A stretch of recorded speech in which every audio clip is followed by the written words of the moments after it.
കണ്ണൂർ ജില്ലയിലെ വെങ്ങാട് പഞ്ചായത്തിൽ ഉൾപ്പെടുന്ന കീഴത്തൂരിൽ കോൺഗ്രസ് ഓഫീസിന് നേരെ നടന്ന ആക്രമണം പ്രദേശത്ത് വലിയ രാഷ്ട്രീയ പിരിമുറുക്കത്തിന് കാരണമായിരിക്കുകയാണ്. കോൺഗ്രസ് പാർട്ടിയുടെ പ്രാദേശിക കേന്ദ്രമായ രാജീവ് ഭവനാണ് അക്രമികൾ അടിച്ചു തകർത്തത്. ഇന്ന് പുലർച്ചെയോടെയായിരുന്നു നാടിനെ നടുക്കി ഈ സംഭവം അരങ്ങേറിയത്. പുലർച്ചെ ജനവാസമില്ലാത്ത സമയത്താണ് അക്രമികൾ ഓഫീസിന് നേരെ ആക്രമണം അഴിച്ചുവിട്ടത്. ഓഫീസിന്റെ മുന്നിലെ ജനൽ ചില്ലുകൾ പൂർണ്ണമായും തകർക്കപ്പെട്ടിട്ടുണ്ട്. പാർട്ടി ചിഹ്നവും പതാകയും ഉയർത്തിയിരുന്ന കൊടിമരം അക്രമികൾ കടപുഴക്കി എറിഞ്ഞു. ഓഫീസിനുള്ളിലെ ഫർണിച്ചറുകൾ, കസേരകൾ, മറ്റ് സാമഗ്രികൾ എന്നിവയും വലിയ തോതിൽ നശിക്കപ്പെട്ട നിലയിലാണ്. പുലർച്ചെ ഓഫീസിന് സമീപത്തെ പാർട്ടി പ്രവർത്തകരാണ് കെട്ടിടം തകർക്കപ്പെട്ട വിവരം ആദ്യം അറിയുന്നത്.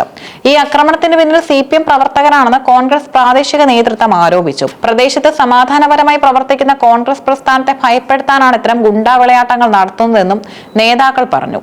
തെരഞ്ഞെടുപ്പുകൾക്കോ രാഷ്ട്രീയ നീക്കങ്ങൾക്കോ പിന്നാലെ കണ്ണൂരിന്റെ വിവിധ ഭാഗങ്ങളിൽ ഇത്തരം ആക്രമണങ്ങൾ ആവർത്തിക്കപ്പെടുന്നത് ജനാധിപത്യത്തിന് ഭീഷണിയാണെന്നും കോൺഗ്രസ് ആരോപിക്കുന്നു.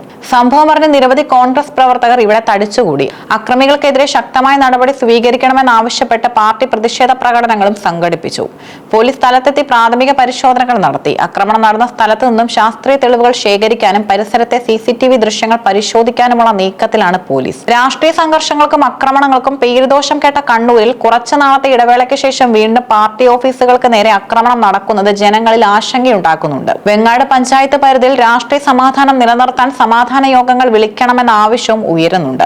അക്രമികളെ ഉടൻ പിടികൂടിയില്ലെങ്കിൽ വരും ദിവസങ്ങളിൽ പ്രതിഷേധം ശക്തമാക്കാനാണ് കോൺഗ്രസിന്റെ തീരുമാനം. സമാധാന അന്തരീക്ഷം നിലനിൽക്കുന്ന ഗ്രാമീണ മേഖലകളിൽ രാഷ്ട്രീയ വിദ്വേഷത്തിന്റെ പേരിൽ ഇത്തരം നശീകരണ പ്രവർത്തനങ്ങൾ നടത്തുന്നത് അപലപനീയമാണ്. കുറ്റവാളികളെ നിയമത്തിന് മുന്നിൽ കൊണ്ടുവരുന്നതിലൂടെ മാത്രമേ പ്രദേശത്തെ സമാധാനം പുനഃസ്ഥാപിക്കാനും സാധിക്കൂ.